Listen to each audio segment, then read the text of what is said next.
Welcome to the Big Biz Show. Taking care of business. You want fast-talking, hard-hitting discussions on business and finance? Maybe with a barroom slant and some really salty peanuts? We're not counting calories. We're counting cash. Before we get to the man with the financial plan, meet the money team. Costa, Mary, and Greg. Now Captain Finance himself, Sully. In all his splendor with his cape on as we start the Big Biz Show. I hope everyone's having a great day. Thanks for being along for the ride from the Loft 100 Studios. As the big announcer voice just said, Costa, Mary, Godwin, Greg, Todd, if I have a cape on, the captain. I'm doing a Neil Diamond tribute concert. Did he ever wear? He wasn't a caper though. I don't think so. Oh, I think no. Yes, he had a cape, but he did. We're Coming to America. Was that James Brown? James Brown had a cape. And also 220, saying 220, coming 221. to America. Yeah. That's right. But you were close. Yeah, Liberace had a cape. Neil Diamond also had a song called Coming to America. He did. Can I ask you this? Every person in this room, with the exception of Greg and Devin, have crappy hair. Why aren't we the norm? Why is he the norm? I don't know. He's had that. Greg's got such great hair. No, he doesn't. We have great hair. Mike, are you going to let him talk to you like that? I think your hair looks great, buddy. I do too. Yeah. I just glued it on. Don't you let him talk to you like that. This whole show is like Greg's never thought about what he eats. He's never thought about what waistline he is. Never. He's never thought Since about I've known him. Everyone's hair. And you are jonesing on when's the next meal. Pretty much. Yeah. When can I eat again? Well, the DTT, greatest in the world, by the way. Oh, thank you very much. Could you give us a little Well, something? 2 of the 3 wash their hair, comb their hair with a washcloth. Brian's got beautiful hair. Hey, Trace, can you take your hat off? Trace used to have hair. James, can you take your hat off? Mr. East. They don't have combs, they got washcloths. Yeah. Oh, that's not. Smooth is sexy. It is high speed, low drag. That's right. Is there some point we're just going to give up? Like, I'm just going to give up. I'm getting there. Haven't yet? I think, yeah. No. I thought Wow. She waits 700 shows and then delivers a dump truck. Boom. Wow. Yeah. Oh, Mary And I'll be texting her, you okay? You mad? What's wrong? Yeah. Oh We my lost God. one of our females in the building. She left our studio yesterday. She's and dead to me. She's dead to all of us. We miss her dearly. But I've got to come up. I've got to come to the bar with something. Because I'm the only female in the building except for Chris in the control room. Mike, he's a little bloated. Is Howie here? Is Crash here? Is our lead analyst? Howie, there is a couple bills have been pushed through toward the House. I love how there are sunset provisions in every single tax cut. And all of a sudden, when we're trying to have a pure market without interruption from the global markets and the government, suddenly here comes the government right at the wrong time. Talk about that. Yeah, well, first things first, Mary, I think your hair is excellent. Sully's out of line. Just not mentioning Well done, Mrs. Robinson. Greg. Yeah. From the safety of 3,000 miles away. Yeah. Yes, exactly. Another guy. I really wanted to compare these two bills. What are they first? Talk about it first. Yeah. So first we've got the corporate landlords, the Stop Wall Street Landlords Act. Yeah. So since 2008, there's been a whole bunch of institutional investors buying up low-priced homes and either renting them out or flipping them. And it's gotten to the point where institutions now own 18% of homes and over a quarter, 26% of affordable homes. So in a market like that, you have a whole neighborhood owned by corporate landlords. What's going to happen to rent? Well, it's a great point because you saw private equity firms buying not just low-priced homes, neighborhoods, and suddenly in your neighborhood, you got to rent. If you own all of it, you can control the inventory, and that's price controls with the Department of Justice. So what's the end result? What are they asking for on the bill? Yeah, I mean, there's several versions of the bill, but the most popular one, the one that's gotten the farthest through committee, is a version that would just end tax breaks. You wouldn't be able to get a mortgage as easily like you can for most homes. And all the benefits of home ownership tax-wise go away. That's basically what they're trying to say. There are other versions that say you straight up can't do it if you're a fund over $100 million. Stay there, because have you ever thought that we could sell our homes and just take that money and invest it and not have to worry about property taxes or maintaining the home or any of the other stuff that goes along with home ownership? Often. There is a school of thought that says don't buy a home, use the money and buy equities and not have to worry about all the expenses. We'll talk more about that.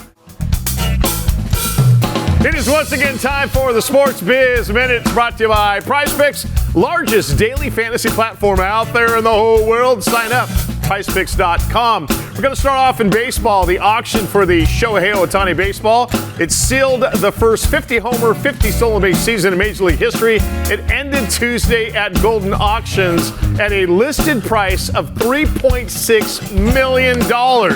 With a 22% buyer's premium added, the full price comes out to $4.392 million, shatters the record for the most expensive baseball ever sold at auction, beating the $3 million brought in by Mark McGwire's 70th home run ball. NBA, the LA Clippers held their first regular season game at the Intuit Dome. They fell to the Suns 116-113 in overtime. This was Wednesday night. It began with Clippers owner Steve Ballmer standing with fans on the east side of his $2 billion palace in an area known as the Wall. And finally in F1, American Express and Formula One today announced a new multi-year sponsorship that expands Amex's partnership with the world's leading motorsport from the Americas region to the global stage and across the F1 calendar. As an official partner, it will encompass Australia, Asia, Europe, the Americas, and the Middle East. That is the Sports Biz Minute, once again brought to you by PrizePicks. Check them out at prizepicks.com. Once again, here's Sully. Have you voted? Have you put your ballot in the mail yet? Sure did. Yeah. Yep. I'm waiting till It's interesting. election day. Why? Because I want to take my 18-year-old to the ballot box and fill it okay. out and have the whole That's cool. experience. That's great. Yeah. Very excited about that. And be hassled on the way in. I don't think they do that anymore. Allowed to. So your eldest is registered to vote? Yes, she's she turned 18 in September, so this goodness. is her Very first cool. election. I know, I'm very excited about it. I was so disengaged with politics when I was that age. Same.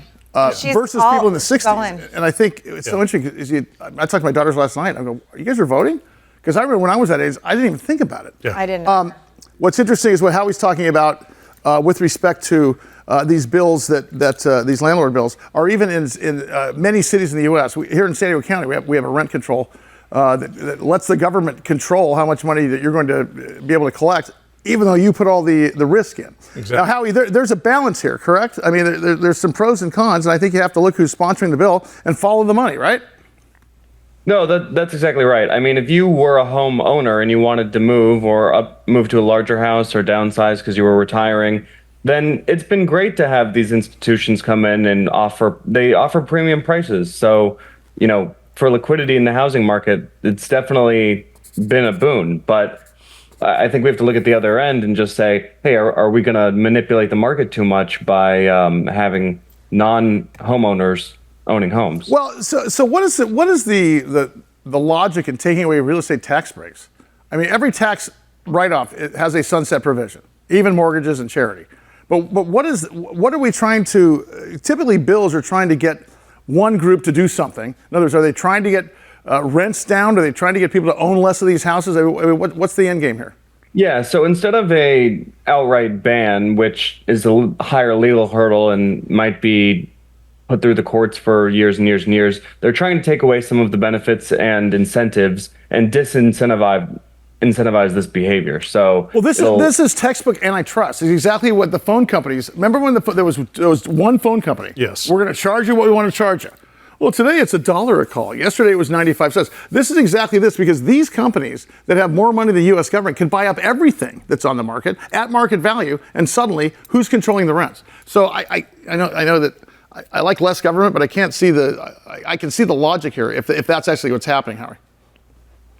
Yeah, it's a hard balance. I mean, I never want to be the one to stop any kind of market activity, and these investors have gotten great returns.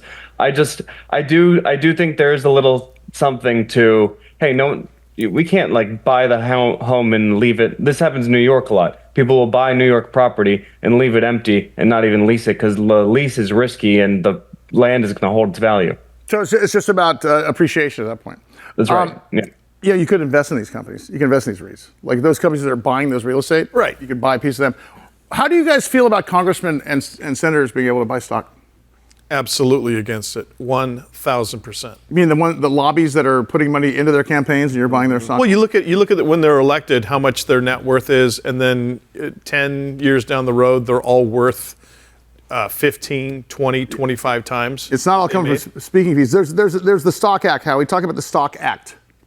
Yeah, so the Stock Act has been kind of, it's had great momentum since COVID, basically, because there were some egregious senators trading during COVID, and they knew it was coming. They knew how big it was going to be. They sold before everyone else. So this would just ban members of Congress from buying and selling individual stocks. You could still do ETFs. You could still do mutual funds, things like that, but it's basically saying, in general, they have too much inside information. They're not allowed to do it. And they still get the free haircuts, though. That's okay. Yeah, it's interesting. That might be our ticket to term limits. Well, that's because you have to have a haircut. Right? If you're not allowed to trade while you're in office, no, you're guess right. What? The that, incentive and of also, I staying thought in you mean- office forever. And what does term limits do? Term limits solves everything. Yes. Everything. If you don't have to spend half of your tenure getting the new job, Right. Guess what? If you go back into the private sector, you could start trading stocks again. Now get out. Hashtag wisdom right here. I'll tell you. Total. No, but honestly, I think you're right, because I think that term limits are the answer to all political malfeasance. Because if you had a 6-year term as a president, 4-year term in Congress, and you couldn't get rehired, then would there be lobbies? Would there be no point? It's like, look, man, I'm not getting elected. There would be lobbyists, but they wouldn't have quite the grip on some of the committee heads that have been there for decades and so on and so forth. Just to go for it, because I hear it made sometimes. Here's the counter argument to the Stock Act: is that this is the argument of a former Speaker of the House. We live in a free market. We have a free economy. You shouldn't lose rights just because you're a member of Congress. It's a little. Wait. So did Resentment fall out when she said that? Okay, let me ask you this. They shouldn't lose rights because they're public service. Should CEOs that have all the information ahead of time lose rights? Like they know that they're getting approved on FDA. They could buy the stock today and they'd be up. I mean, right. Great argument. So insider trading laws Congressmen know everything in advance, so they wouldn't pass the bills. Yeah. Sorry, say again. So insider trading laws do apply to Congress currently, and that's why this is so hard getting through committee, because the senators, and it's in the Senate right now, the senators are saying, well, we're not insider trading, are we? And they kind of giggle. If they know that a mandate's coming, that everyone has to be electric or everyone has to use oil, and they buy oil stock or Tesla the day before, I mean, that's insider trading. But that's the way it happens. Yep. It's allowed, and they say, well, the vote didn't happen, so there was uncertainty about whether it could happen. There were public filings. You should have known. Of course, they have better intuition and knowledge, and, Congressman Howie Font. Yeah. I'm tired of hearing, I'm just lucky. I swear to God. Well, I mean, it's just, I hate to default to the fact that government's corrupt, but I mean, it really, if you're not paying for parking, you're not paying for your lunch, you're not paying for your haircuts, and you get information on, we're going to do a mandate, or you can't drill anymore, I'm going to short oil. Yep. I mean, seriously. Yep. And I don't think people realize that. I agree. We've said many times the mandate is the magic word. I think that's the game changer. And it is for companies, because obviously that changes their trajectory, but it is also for people that, if you knew tomorrow that they were no longer going to allow electric vehicles, you would short Tesla. Yep. And blind. Cows come home. Well, who votes on whether it's a law or not? Exactly. Thank you. The ones who are profiting off of it. You know what? You can't teach that. Big Biz Show. I encourage you to, even though you don't understand some of these bills, just take a look at one thing. Yeah. Who is sponsoring? No, seriously. If you don't understand, right? Because look at those bills. Like, I don't get this. Look who's sponsoring, where the money goes. Yep. I mean, if who's sponsoring it is categorically against your beliefs, it's probably a shit. Mike Costa for president. I wrote in Howie Font. Can you imagine if we fund Howie, we can rule the world? He's like only 8 years away from being 40 years old. Do you know what kind of insider trading we'd have with Howie as president? I'm down. Convicted? Big Biz Show. More Big Biz coming up. Thanks, Howie. Appreciate that.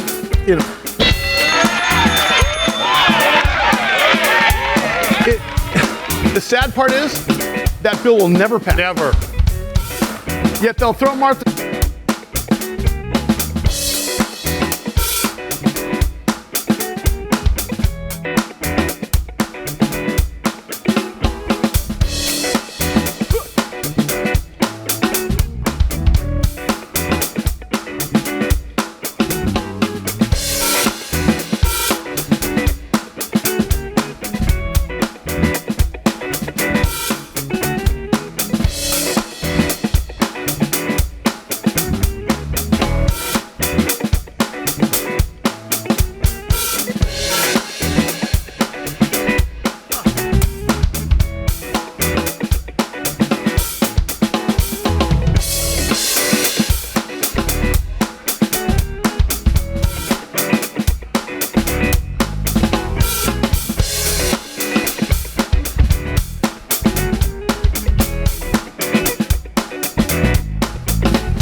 75 countries, all the ships at sea on the American Forces Network. It is the Big Biz Show. We are live from the Loft 100 studios.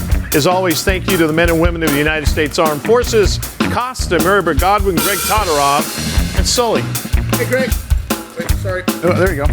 Is that what we call a quarter zip? This is a quarter zip. Quarter zip. Yeah. Well, I'm just saying. You're On most people, it's a full zip.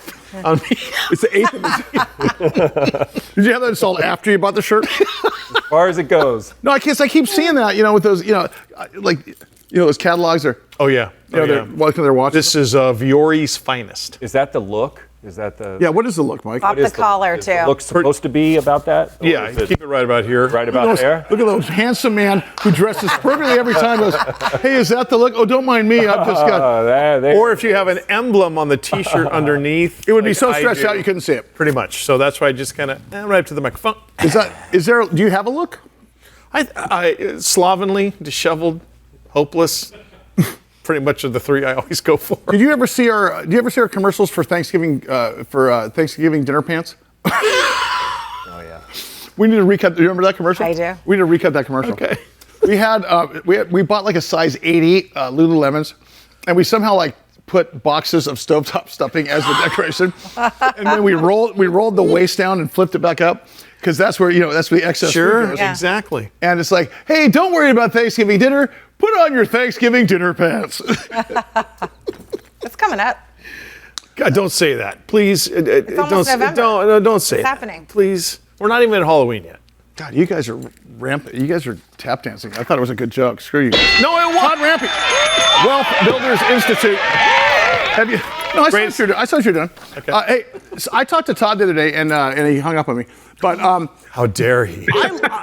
I love the idea of A, having his hair, B, having his tan. Greatest hair in the But world. honestly, could we start doing on a regular basis where you take us through as if we were doing this every day? Because I love this idea you have of renting shares. Okay, fine. Ask the answer. Can he hear me? He I'm can't. nodding yes. Yeah. Hey, Rampe, you're not the boss of me. I'm just telling.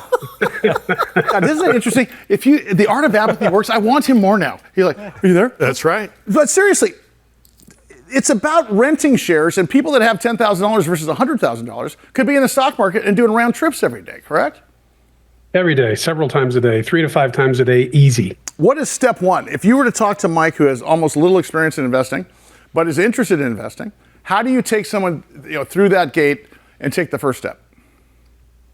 Paper trade one contract, make sure that you have the wherewithal to do it. Make sure that even with that little tiny skin in the game, that you are paying attention and doing things right. Because most people turn into gamblers real quick and they blow out their accounts. I'm going to give you a little statistic. I don't know who came up with this, but I stole it from someone years ago. 90%, and this goes completely against me trying to talk people into trading because I always go the other side. 90% of all new traders lose 90% of their money in the first 90 days. Sound attractive? You want to do it? But I also think it's because they got a quick trigger. And I think that it's the same statistic that if you pulled your money out of the stock market every time there was a panic over the last 10 years and put it back in when it felt good, you'd have a 6% return. Had you left it in, you'd have about a 13% return. So Scared money never wins. So explain contracts first. That's step one. Okay, one contract controls 100 shares. So if you're looking at, I love Tesla. I trade Tesla every day, and I don't know if you noticed that today it's up about. Right now, it's up $45 on the day. There was a signal that we Mr. had Big yesterday. Shot. Todd's having a good day today. Todd's having a great day today. I didn't take it. Oh, you I didn't didn't? take it. What the heck? I did not.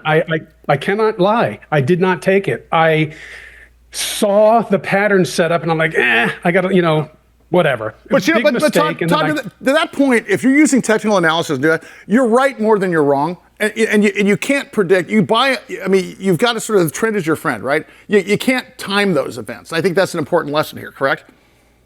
Correct. You have to be able to see if you're, technical analysis. If you look at the charts and the charts are saying do it, just do it. Don't worry about the fact that it's up $2 on the day or down $2 on the day or whatever it is. You have to do it. And I'm thinking of I have a contact at my bank, and she's a trader, and I called her a couple of weeks ago, and I said, watch Broadcom. I said Broadcom, actually more like a month ago. I said, watch Broadcom. It's coming down to a support level. You can get in about $128, $130. I don't know what it is now, but it's about 170. And this is 4 weeks later. So, if you just bought, now the very next day it went down a little bit, which would scare a lot of people, but you have to be in there, like you just said. You have to be in there, and you have to ride out those little bumps in the road. What technical indicators do you look at? You look at moving average, RSI, stochastic oscillators, Fibonacci, which we can all explain. But what is the go-to? I use 3 moving averages: a 21, a 50, and a 200.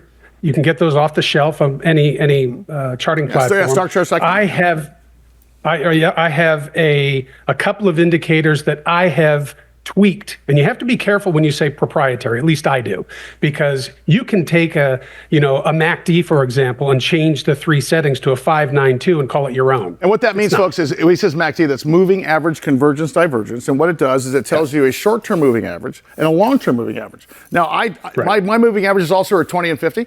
Always, I look at 2. High frequency trading, those guys are looking at 20 seconds and 60 seconds sometimes. And what it is, this is how technical analysis works. And it's all based on the Elliott Wave principle, where that we are all fish, okay? We're all going to, the market runs on fear and greed. If you buy a stock at $100 and it goes down to 80, and you're a little skittish, and hope against hope you watch it go down to 80, and you don't sell it, what do you think you're gonna do if it goes back to 100? You're going to sell it because you felt like you dodged a bullet, as everybody will. And that's sort of the basis of technical analysis, because you can sort of predict. He can give you an 80% certainty by looking at MACD and looking at your Bollinger Bands or whatever on what the stock's going to do, because it does it every time, because it's based upon emotion, right?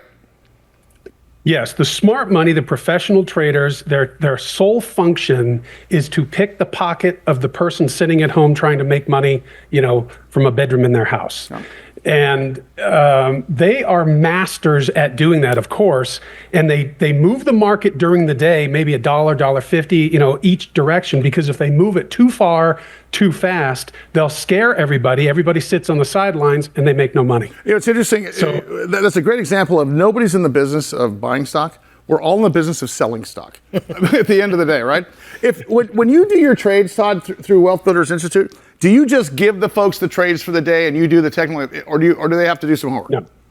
No, I don't touch anyone's money. I don't give any trading advice. I'm strictly a trading educator. I teach you how to do this. I teach you how to read these charts. It's the old give a man a fish or teach a man to fish. It doesn't do you any good, if you watch me all day and then something happens. In 2004, I hosted a trading room, and the guy one day said, "Hey, what happens if you get hit by a bus?" I said, "You're SOL." Yeah. And Todd's the product. What's interesting is if you learn technical analysis, and it really is finite numbers, and it doesn't take a long time to learn it. But if you're disciplined, right, you can actually predict when the next guy's going to sell stock, and you'll be right most of the time. Todd, we're going to start paper trading with you. I love that you're back with us. WealthBuildersInstitute.com, and you can sign up for his course, but you can do it right here, because I'm going to start making him come on the air every single day and have him come in the studio. He's helping the unwashed masses like me learn. And you're not buying Apple. You're renting a share of Apple stock, so it's going to cost you $30.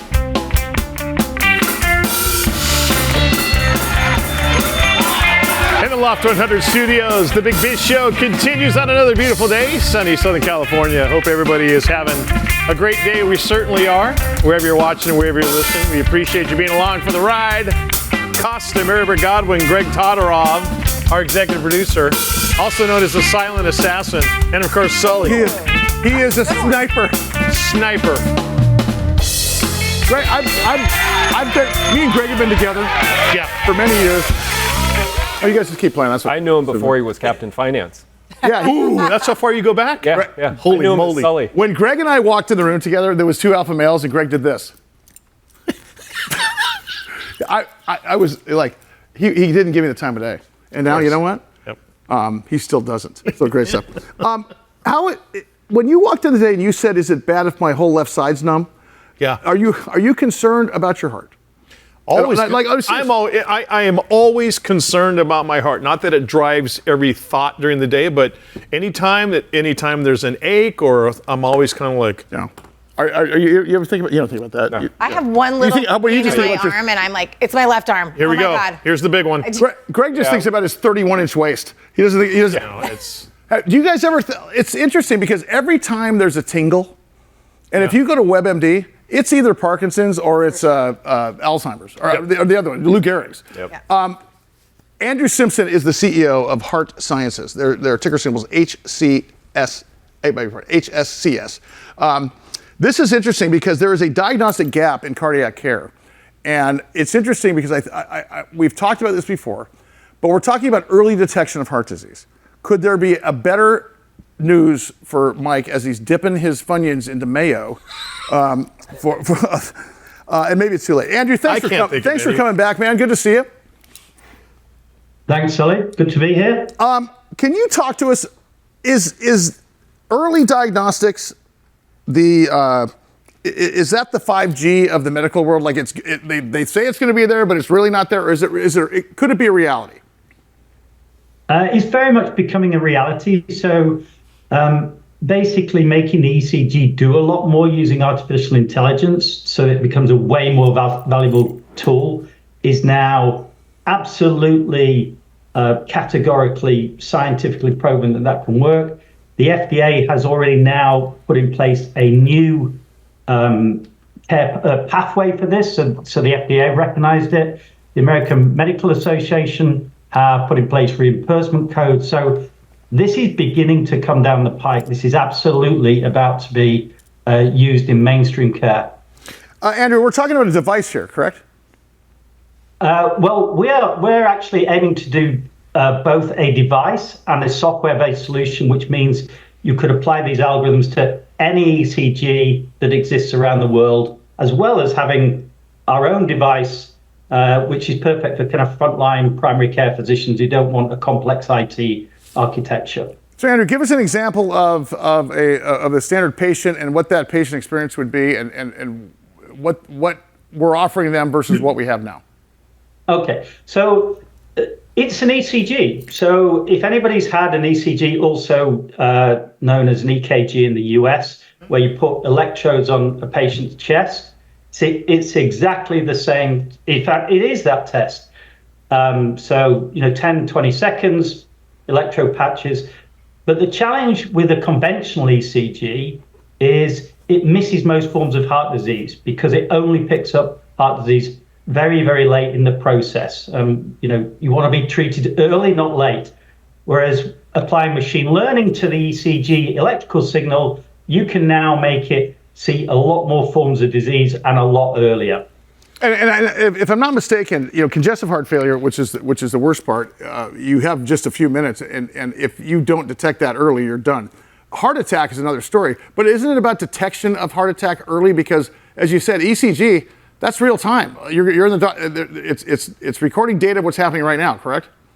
Yeah. Look, a heart attack is the end result of having heart disease, and that could be from blocked arteries. It could be you've got valve issues, but that is the end outcome, that your heart has just kind of had enough, so it backs in, it can't cope anymore. Whereas if you can detect whether somebody's got early blockages in their arteries, or they've got valve issues before they show up as a heart attack or an enlarged heart, all of those kind of issues you can now see through an ECG. And the reason why that's super important is historically it has only been possible in a cardiologist's environment using cardiac imaging. Well, that's very expensive. It's not possible to screen people in a cardiology environment. That's a treatment environment or a diagnostic environment. The ECG is what? A $20 test.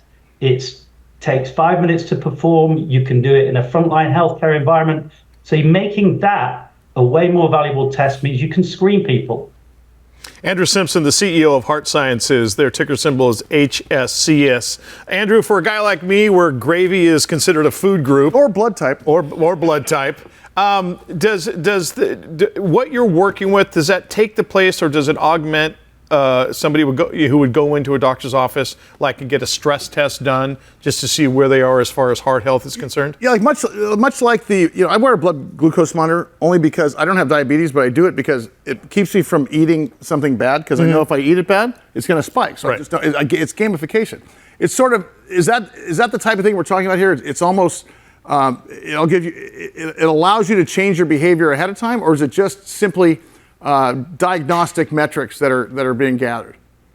Well, it is going to tell you whether you've got heart disease, but do it much earlier and allow it to be done in a frontline healthcare, like a primary care environment, and simply. So if you can pick somebody up early in heart disease, there's no reason why they should ever have a heart attack. And actually, if you pick it up early enough, you can reverse it. But, statins can help. Monitoring people's blood pressure, figuring out whether it's high cholesterol that's causing an issue. Well, it's always about early detection, is what you're saying. Exactly. You pick it up early, and there's no reason why somebody should ever have a heart attack. So and that's the real challenge. Is once a heart attack is basically part of the heart dies. You can never recover that. So Andrew, what age would somebody want to do this, and would you do it if you had a history of heart disease in your family, bad life decisions? What kinds of things would make someone, you turn 30 and think, I probably should check this out now, or feeling numbness in your arm, or what are the kinds of things why people would want to do this diagnostic test? Yeah, well, look, ultimately this is for a doctor to prescribe and to decide who should be doing it. But typically it would be somebody who's got, some kind of risk factors, family history, they're overweight. But instead of your doctor only taking those risk factors into account, they can now, run you on an ECG. And look, today, because it's the only thing that's available in frontline healthcare, despite all the limitations, the ECG today, there's over 100 million of them performed in the US. Wouldn't you rather those 100 million have got way more diagnostic value, and they can identify a much broader range of heart disease? So, these are already taking place. And I liken it to, if you're a golfer, you might want to use a sand iron out of a bunker. But if all you have is a 5-iron, then you need to use a 5-iron. Well, if you're a doctor and all you have is the conventional ECG, because that's the only thing you've got, you still run it today. Whereas this suddenly gives the physician a bag of golf clubs. No, that makes sense. And by the way, it's called the HeartSciences Myo Vista, and it uses AI. Where are we at along the arc of the story with the FDA? So we're extremely close to an FDA submission. That would be in the next few months. So we've spent a long period of time, Sully, many years. Device is fully developed. All the hardware testing's taking place. We're having one final kind of powwow with the FDA on some kind of technical stuff, and then we expect a submission in the next couple of months, well, probably 3 or 4 months. Hey, Andrew, I was wondering what the percentages are for women getting heart disease as much as men. Asking for a friend. But. Yeah, I mean, I do have moments where I'm like my left arm, but then I also think, it's more a male issue, but I don't think that it is. No, it's a big issue for women. I mean, in terms of proportion, I think there's a slightly bigger proportion of women have the issue. And the challenge for ladies is that they often suffer from microvascular disease, which is actually harder to spot. And they suffer in silence more, apparently. So women tend to have more cardiac issues, and it can be more fatal for them, but often that's because they don't get identified early enough. Yeah, and they don't suffer in silence either. His name is Andrew Simpson. Andrew Simpson is the CEO of HeartSciences. Andrew, will you come back? This is something that we need to unpack in this short interview. It doesn't give us the time to do it, but I have to tell you, if there was a device that could, I will tell you, this blood glucose monitor, meant for diabetes, right? Mm-hmm. I wear it because it prevents me from going, should I have or should I do this? And I swear, it's your life coach. Yep. Well, it's only because you gave me fun. I think if people knew it earlier, maybe Mike could stop, maybe get up on the couch, maybe have a salad, maybe stop dipping everything in mayo. Andrew, thank you, brother. I appreciate it. Andrew, maybe quit eating horizontally. Mike just eats out of a Frisbee. He just leaves it right here. The Frisbee just scoops it in.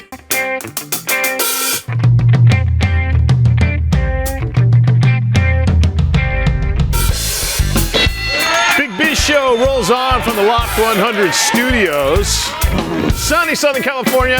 Hope everyone's having a great day. Thank you for being along with us on this fine program. I'm Costa, Marybert Godwin, Greg Todorov, and of course Sully. And we'd be remiss if we didn't recognize the DTT. Oh, wow. Gee. Look at him. Look at him. Look who's taking over. Hey, the body's still warm over here, pal. Yeah. It's Mike Costa's business program. Thank you for calling. A large financial program. So I do a number of keynote speeches. I can tell you, if I didn't have to look at, they always give you a stage prompter that's about 500 yards back, and it's usually a big screen, and you got this little thing in your pocket, and you're doing this. Yeah. And what it is, kind of prompts you to go to the next thing, like whatever the next thing is. Sure. But if you had it in your glasses, Oh, baby. or if you're speed dating, hi, Mary. I mean, honestly, I believe that our life would change if you had prompts, just bullet points. Almost as part of it, I just ate something on the break, but if you had bullet points, all right, what TV show? Oh, hold on, I gotta make a phone call. Hang on, I gotta make a phone call right now. If you had prompts, do you think that you would react better to things like road rage? Or things like you'd suffer people that walked to the front of the Starbucks line and said, who should all be in jail? Would you react better to everyday, like if you had like stay calm, I'm just talking about every day. Well, I am such a believer in these wearables. Paul Travers, of course, CEO, president of Vuzix, stock symbol VUZI. They are not in the business of teaching you to calm down at Starbucks. They're in the business of using these glasses in a business space, in an AR space. But he joins us once again. Paul, good to see you, man. How are you? I'm good, Sully, and you? Oh, yeah. You know what? Oh, hey. Hey, Kenny Rogers, when's your next show? Yes. You get handsomer every time. Can I ask you something? When you guys put the technology in these things, do you put as much time into the design? Because I look at Greg's glasses, and I like the cut of his jib, mister. I mean, you're not just putting... Look good, don't they? They're not just glasses. You got a good design team as well. Yes, we do. They're top notch. They've been doing this for years. In fact, some of these guys have come out of the industrial design groups at some of the larger firms that we all know and love. The brands like, the Luxottica brands and the types. Hey, catch us up on what's happening recently, because obviously there's a huge addressable market here. You guys are continuing the technology, and you're starting to take some of the market share. What's happening? Yeah, well, we announced maybe in CES a year ago, this pair here, the ones that look exactly like a pair of sunglasses. Yeah. These do that prompt thing, Sully, just like you were talking about. Not just that, they tie into AI, so you can ask, you can get information along the way, you can cross-check to see if somebody's telling the facts and the truth or not. All that sort of stuff is just available. Can you ask it Wait a to second. identify a song? It's got a built-in BS detector. That's fantastic. So listen, and I look at these things from a media standpoint. You don't need a teleprompter anymore. If you had clear glasses, you could use that. Right. But you have medical indications. You've got warehouse indications where it basically you look at a box in a Costco. It'll tell you how many boxes you have, how much is in that box, and it helps you track inventory. I mean, the uses are endless on this thing. Yes, it's 100% correct. But where it really gets exciting is when you look at the broader markets. And the broader markets won't wear a pair of glasses like the ones you're seeing here. They're designed to go to work, frontline workers, healthcare, those kinds of places. These glasses here that I was wearing just a moment ago, they have these things called waveguides in them. So when you put them on, even though there's no visible display, what you see is like the fighter pilot's cockpit floating out in front of you, all of that information. And it disappears in the glasses because of these things called waveguides. The broader markets, it's going to start the size of smartwatch. That's 300 million smartwatches a year that are sold today. Oh, wow. For Vuzix, that represents significant business. It's $40 a waveguide, and you need a pair of them for a pair of glasses. We have a partnership that we just announced maybe a month plus ago with a firm called Quanta. They're a $50 billion ODM supplier, probably one of the largest on the planet today. And what that means is they manufacture the devices that other brands put their name on. For instance, the smartwatch from Apple, Quanta develops and help manufacture that for Apple. Hey, Paul, when you release it, I think we talked to you either the next day or the same day. And what my question is now is, are you starting to see the fruits of that relationship, or is that down the road a bit, or is it? The final Consumer Electronics Show should be a lot of fun. We're in development of a bunch of cool new stuff with them right now, and it's opened up a lot of other doors. I've been living on the West Coast talking with companies. My development team has been working on next generation products around our waveguides and the Quanta relationship to help enable a lot of different products that 2025 should see the beginnings of the rollouts. And it's the beginnings of this whole, how do you get to millions of glasses on an annual basis. Paul Travers, the CEO, president of Vuzix, their ticker symbol VUZI. Paul, you said a couple minutes ago the word cockpit. Has Uncle Sam reached out to you about military applications for these? Because I can only see there's about 1 billion of them when you're talking about people in combat, that type of thing. Yes, in cockpits, inside of tanks. There's all kinds of places where the glasses and or the waveguide technology that we build is very applicable to defense. And there's 3 or 4 companies that we have active programs going on in the defense space right now. Hey, Paul, when we had the glasses on, we were testing it when you were in the studio, there was a medical thing where you could look at the patient and tell you their blood pressure and their heart rate and so on and so forth. Is that intended for surgical suites? What is the intended use, and how vast is that information where you can customize that on the glasses? Yeah, I mean, the pair to my left, right, or to my right here, these guys are used right now in that very same kind of condition. There's Bluetooth connectivity, there's wired connectivities. You can stream out of the glasses broadcast quality video, so you can be doing an open heart surgery and share with others how to do that open heart surgery. And from a training perspective, if you're not an expert on a particular operation, while you're doing the operation, a doctor sitting in a nice air-conditioned office halfway around the world can log in, see what you're seeing, and help you and support you. We got to get you back in studio, Paul, and thank you so much. And once again, I got to tell you, can you imagine walking around with some cool shades like that, and all of a sudden he goes, oh, hi, Sully. I knew you were there the whole time, as you get the whole background of somebody. Yep. Oh yeah, and the number of times you forget who it is. Yes. And it can even be embarrassing. I wanted for lyrics. Or like identifying songs. Yeah. This will be. I want to see him on the football field, or a head coach or coaches. Instead of having to go to the pad, it's just like. I want it for vocabulary. Dan Negroni, we have an entire generation that needs these just so you can put little Yeah, because you can prompt it. Do this next. Yeah, right. Then do this. Go to the bathroom. Go here. Mike wants it for drink recipes. Is it creme de menthe or is it Galliano? I should put in my Harvey Wallbanger. Cream de menthe. Big Harvey show. Wallbanger. Where did that come from? Boy, it was before your time, lady. It's when Tom Jones was. The most random reference. When Tom Jones was the penny dropper. That's right. Engelbert Humperdinck and Charlie Rich. Charlie Rich. And when we get